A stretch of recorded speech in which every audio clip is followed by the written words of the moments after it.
Calvary കുന്നിന്മേൽ ഈശോയുടെ പീഡാസഹനങ്ങളെ അല്പനേരം ധ്യാനിക്കാം. ഈശോ നടന്ന വഴിയിലൂടെ നമുക്കൊന്ന് സഞ്ചരിക്കാം. ആ കാൽവരി യാത്രയിലൂടെ നമുക്കൊന്ന് നടന്നു നീങ്ങാം. സംഗീതമേ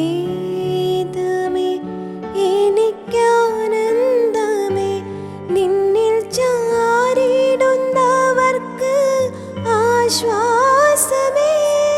ഗാഗുൽത്തായുടെ ഓർമ്മകളിൽ ദിവ്യനാഥനോട് ചേർന്ന് നിൽക്കാം. നമ്മളിനി തളരേണ്ടതില്ല, വിലപിക്കേണ്ടതില്ല, നിരാശപ്പെടേണ്ടതില്ല. ആശ്രയിക്കുക മാത്രം ചെയ്യുക.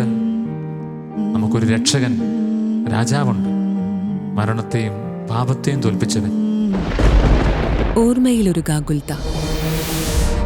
ദുഃഖവെള്ളി രാത്രി 8:30 ഷാലോം ടിവിയിൽ.